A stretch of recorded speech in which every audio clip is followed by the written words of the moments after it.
Olá pessoal, tudo bem? Professor Ricardo aqui novamente. Vamos fazer uma aula aí de língua portuguesa para os nonos anos. Hoje a gente vai trabalhar com interpretação de textos, ok? Antes da gente começar aí, eu vou falar para vocês quem é esse homem na foto, porque a gente vai trabalhar a interpretação de texto segundo Freud, ok? Então, esse Sigmund Freud foi um médico neurologista que morou em Viena, capital da Áustria, por quase todos os seus 83 anos de vida. O doutor realizou diversas contribuições para as áreas de medicina, psicologia, literatura, filosofia, política, entre outras. Então, ele também tem um trabalho aí de interpretação de textos, né? Então, como a aula hoje, eu preparei uma aula sobre interpretação de texto, eu achei interessante a gente trabalhar a interpretação segundo Freud. No final dessa aula, vocês vão ter uma pesquisa para fazer a respeito desse médico, filósofo, psicólogo, literário, político, ele era de tudo um pouco. Então, prestem bastante atenção, que depois vocês vão fazer aí uma atividade em casa a respeito dele, tá bom? Então, a interpretação textual, primeira coisa, ler todo o texto procurando ter uma visão do assunto. Então, esse é o primeiro tópico que ele elenca, e dentre alguns que a gente vai ver nessa aula, que é muito importante. Então, nunca ter preguiça de ler todo o texto, né? E procurar ter uma visão geral desse assunto. Porque se a gente lê algum texto que a gente não domina muito sobre o tema, sobre o assunto, a gente fica meio que boiando, né? Não sabe o que está acontecendo, não sabe do que está se tratando. Então, é importante essa leitura com uma visão geral do assunto. 2. Se encontrar palavras desconhecidas, não interrompa a leitura, vá até o fim, ininterruptamente. Nesse primeiro momento, de uma maneira de interpretar, segundo Freud, não quer dizer que essa maneira seja certa ou errada, tá? É apenas uma maneira, segundo ele, de interpretar um texto. Há professores, eu sou um deles, que eu digo aos meus alunos que quando eles estiverem lendo, encontrar alguma palavra desconhecida, procura no dicionário e vê o significado dessa palavra. É uma possibilidade, não, mas é que esse parar, a partir do momento que você para de ler para pesquisar uma palavra, você pode perder essa compreensão que você está tendo na leitura, essa interrupção que você acaba perdendo, de repente, o fio da meada lá do assunto que está sendo tratado. Então, segundo Freud, não para, continua e vai lendo até o fim.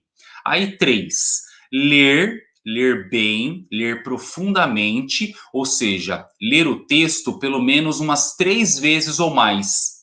Então, aí você deve perceber que na primeira leitura, quando você faz ininterruptamente, mesmo com palavras desconhecidas, você não vai parar para ler. Como você vai fazer uma segunda leitura, nessa segunda leitura, você já vai ter pesquisado as palavras que você não sabe o significado. Então, na segunda leitura, você já vai fazer uma leitura com o significado dessas palavras que para você até então eram desconhecidas. E ainda poderia haver essa terceira leitura, né, para compreender melhor ainda o texto. Então, o texto, às vezes, a gente pede para o aluno ler, ele lê uma vez e fala assim, não entendi nada. Só que ele leu assim, pensando em outra coisa, ele leu muito rápido, ele leu e encontrou essas palavras desconhecidas, ele não parou, mas também depois que ele leu, ele não foi pesquisar. Então, é claro que ele não vai entender nada. Então, é muito importante a gente ter em mente que a gente tem que ler muitas vezes, mais de uma vez um texto, para que a gente consiga compreendê-lo de maneira ampla, de maneira global, né? Não superficialmente. 4.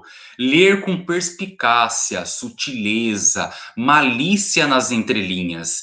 Por quê? Porque muitos textos, eles não veem explícitos a opinião ou o sentimento do autor, do escritor. Então, você lê com essa perspicácia, com a malícia das entrelinhas, é que nessas entrelinhas que não estão escritas, você consegue pescar, você consegue absorver muitas informações que o autor, o escritor, está querendo lhe fornecer. Então, é importante que a gente tenha essa perspicácia na hora da leitura. Não fique simplesmente na interpretação do que está escrito. Tente compreender, porque compreender e interpretar são coisas diferentes, né? Interpretar é aquilo que está escrito no texto, é o que o autor escreveu de fato, e compreender é o que ele quis dizer, na verdade, né? Então, é além de uma interpretação, você tem que compreender. Essa compreensão pode estar aí nessas entrelinhas. 5. Voltar ao texto quantas vezes precisar. Ou seja, foi o que a gente falou aí no número 3, que você vai ler uma vez, pode ler duas, pode ler três, não importa quantas vezes você precise ler, mas leia para que você consiga interpretar, compreender com clareza aquilo que está sendo fornecido, aquilo que está sendo escrito e que está sendo lido, no caso, ok? 6. Não permitir que prevaleçam suas ideias sobre as do autor. Então, quando você lê algum texto, por mais que você tenha a sua opinião e as suas ideias, quando você for responder algo a respeito do texto, não deixe as suas ideias prevalecer. Porque às vezes você tem lá um texto a respeito de religião, a respeito de racismo, de etnia, e tem perguntas a respeito disso sobre o texto, né? Compreensão do texto, não compreensão do seu sentimento, né? Do seu achismo, das suas ideias. Então, tomar cuidado com isso, porque é sempre baseado no texto que as perguntas são elaboradas, e não em cima das suas ideias ou do seu achismo, tá? 7. Partir o texto em pedaços, parágrafos, partes, para melhor compreensão. Então é importante, de repente, a gente fazer lá e ir fatiando, né? Olha, essa parte é da introdução, essa parte é do desenvolvimento, também conhecido como clímax. Essa parte final aqui é da conclusão. Então vai separando, ou você coloca lá a primeira parte, ele apresenta sobre o tema. Aí depois o terceiro, o segundo, terceiro e quarto parágrafo, ele já está defendendo o assunto, dando com seus argumentos. E depois no final ele está fazendo aqui a sua conclusão. Então é importante a gente poder centralizar isso no texto para ficar mais fácil depois da gente, né, falar o que a gente entendeu, o que a gente compreendeu e buscar as respostas quando houver as questões. 9. Procure estabelecer quais foram as opiniões expostas pelo autor, definindo o tema e a mensagem. Ou seja, as opiniões expostas pelo autor, você tem que deixar claro na sua mente que a respeito do tema que ele está escrevendo e a mensagem que ele está passando. Então, vamos supor que o tema é racismo, tá? Só que ele faz mensagens racistas, preconceituosas, falando mal, discriminando, ou seja, ele está acabando, por exemplo, né, com as pessoas que são pretas. Então ele está, o tema é racismo, mas a mensagem dele é preconceituosa. Então, é isso que é importante você estabelecer, né? A opinião do autor. Ou ele está escrevendo um racismo para que não haja segregação, que não haja diferença entre brancos, pretos, índios, né? Então, essa é a mensagem. Então, o tema é um. Qual é a mensagem que você quer passar a partir do tema, tá? Então, aí é bom você perceber quais são as opiniões expostas pelo autor nesse momento. 10. O autor defende ideias e você deve percebê-las. É parecido com o 9. A 9 você vai procurar estabelecer quais foram as opiniões dele, do autor, e depois que ele defendeu as suas ideias, você tem que percebê-las, que essas ideias, né, voltando aí o tema, por exemplo, do racismo, né, essas ideias dele são ideias benevolentes, são ideias ou ideias maléficas, né, ou seja, são coisas boas, são coisas ruins, né, você tem que perceber isso, se ele está escrevendo um texto de ódio, um texto de de amor, né? Então, quais são essas ideias que o autor, né, tenta transmitir através da mensagem do texto. 11. Os adjetivos ligados a um substantivo vão dar a ele maior clareza de expressão, aumentando-lhe ou determinando-lhe o significado. Então, por isso que é importante, né, o uso, né, de adjetivos quando a gente usa o substantivo, para que a gente possa qualificar melhor aí, né? Porque o adjetivo ele pode ser bom ou ruim. Então, a partir dos adjetivos, a gente consegue ver se ele está falando coisas boas, se ele está incentivando algo bom ou não, se ele está falando coisas feias, ruins, incentivando coisas não tão boas. Então, aí tem que ter essa clareza na expressão, né, a hora que for usar o adjetivo e o substantivo, tá? 1. Qual é a questão de que o texto trata? Então, tem lá um texto, qualquer texto que vocês tenham lido. Então, aí, ao tentar responder essa pergunta, o leitor, que somos nós, eu, vocês, será obrigado a distinguir as questões secundárias da principal. Isto é, aquela em torno da qual gira o texto inteiro. Quando o leitor não sabe dizer do que o texto está tratando, ou sabe apenas de maneira genérica e confusa, é sinal de que ele precisa ser lido com mais atenção, ou de que o leitor não tem repertório suficiente para compreender o que está diante de seus olhos. Então, a primeira questão principal aí é do que se trata o texto, né? Toda vez que a gente faz uma leitura, em sala de aula principalmente, né, o professor com vocês, alunos, então o professor, uma das primeiras perguntas que ele faz, antes de mais nada, é qual a questão principal aí, do que se trata o texto, para ver se você captou. Porque se você não capta nem essa pergunta primária, como que a gente vai para as questões secundárias, né, do texto, se você ainda está, nem na primeira você ainda não está assimilando. Então, por isso por isso a importância dessa leitura completa, essa leitura bem consistente, não prolixa, né? Que é uma leitura superficial, uma leitura que você lê e não entende nada. Então, é importante a gente ter isso, né, bem claro para que a gente possa compreender de maneira adequada um texto, ok? 2. Qual é a opinião do autor sobre, 3 pontinhos aí, reticências? Disseminados pelo texto, aparecem vários indicadores da opinião de quem escreve, ok? Por isso, uma leitura competente não terá dificuldade em identificá-la. Não saber dar resposta a essa questão é um sintoma de leitura desatenta e dispersiva, né? Então, se você aí não consegue perceber a opinião do autor, é porque você ainda não compreendeu o texto de maneira clara e concreta. Então, é preciso fazer uma leitura de novo. Ah, professor, eu não vou ler de novo, já li, não estou entendendo mesmo.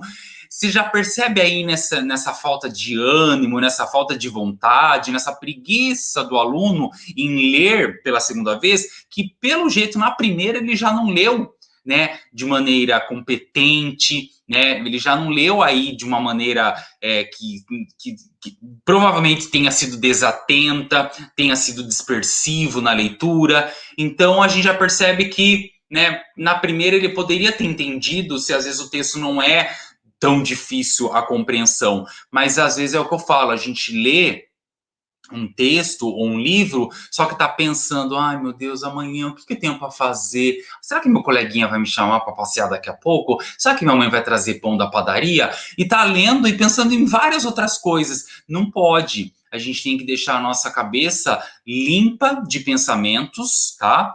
E tentar entrar na história e começar a pensar, quando conta uma história, você começar a criar, como se fosse uma novela, você começar a criar vendo aqueles personagens, vendo a história que está sendo contada, ou um texto que a gente está lendo, começar a imaginar aquilo, entendeu? Ou seja, você começa a criar os personagens na sua mente e aquilo começa a ficar mais real que você está lendo. Né? Não ler simplesmente por ler, mas ler criando, ler, né, tentando fazer essa historinha mental. Tudo fica mais claro quando a gente consegue fazer essa leitura de imagens cerebral a partir de palavras, né, de frases, de orações. 3. Quais são os argumentos utilizados pelo autor? Importante argumento, né? O que é argumento aí? É todo tipo de recurso usado pelo autor para convencer o leitor de que ele está falando a verdade. Saber reconhecer os argumentos do autor é também um sintoma de leitura bem feita, um sinal claro de que o leitor acompanhou o desenvolvimento das ideias. Na verdade, entender um texto significa acompanhar com atenção o seu percurso argumentativo. Então, toda vez que houver esse argumento, que é a maior parte, geralmente, do texto, que a gente chama de desenvolvimento dele, né, o clímax, é a partir daí que a gente precisa se concentrar nesses argumentos para que a gente possa entender, né, o que significa para nós, leitores, esse argumento que o autor nos quer passar, ok? Quem tem preguiça de ler não interpreta texto, simples assim. Então, o primeiro passo para interpretar um texto consiste em decompô-lo após uma primeira leitura em suas ideias básicas ou ideias núcleo, ou seja, um trabalho analítico buscando os conceitos definidores da opinião explicitada pelo autor. Explícito é que está visível, né? Que está aparente. Esta operação fará com que o significado do texto salte aos olhos do leitor. Então, por isso, deixem a preguiça de lado. Tá com preguiça? Não vai ler, vai fazer qualquer outra coisa. Ou começou a ler porque estava com vontade de ler e ficou lá meia hora, 40, 50 minutos, uma hora, e já começou a bater aquela preguicinha, aquele soninho, para, dá uma caminhada, bebe uma água, um café, assiste um pouquinho de alguma coisa, vai fazer alguma coisa, depois volta quando tiver a mente mais... Quando a mente está cansada, ou está com sono, ou você já leu demais e não está entendendo mais nada, a melhor maneira é parar. Continua depois, tá? Então, focar aí nessa opção de não ter preguiça, senão você não vai interpretar nunca um texto. Exemplifiquemos. Então, aqui tem um texto que eu vou pedir, né, para que vocês leiam esse texto, tá? Para vocês entenderem bem depois que a gente vai ser pedido logo à frente, ok? Mas leiam, por favor. Aqui tem um glossário do texto, que são várias palavras. Então, primeiro vocês leiam, não para de ler. Aí depois vocês não vão entender algumas coisas. Aqui vai ter o glossário. Viu o que significa psique, inconsciente, subconsciente, anômalo, patológico, hipnotismo, onírico, vigília? Volta e lê de novo. Então, no mínimo, 2 leituras vocês vão fazer aí, beleza? Vamos lá. Ideias, núcleo, primeiro conceito do texto. Aqui tem, então, as ideias, núcleo do primeiro conceito do texto. Vocês também vão fazer essa leitura. Segundo conceito do texto, mesma coisa. Depois daquela leitura, depois do glossário, vocês vão ver quais são as ideias núcleo, que é o primeiro conceito do texto, e depois o segundo conceito do texto, tá? Aqui já tá dando para vocês depois quando pegarem o texto, né, na atividade lá no radar escolar ou, né, em PDF que o professor mandar para você, vai fazer exatamente isso que vocês vão fazer aqui, só que sozinhos. Vocês vão ler, copiar aí no caderno de vocês, fazem a leitura, dá uma olhada no glossário, ele vai mostrar para vocês aí qual a ideia núcleo desse texto, o segundo conceito do texto e o terceiro contexto do texto, tá? Quarto conceito do texto. Agora responda. Qual foi a contribuição de Freud para a psicologia?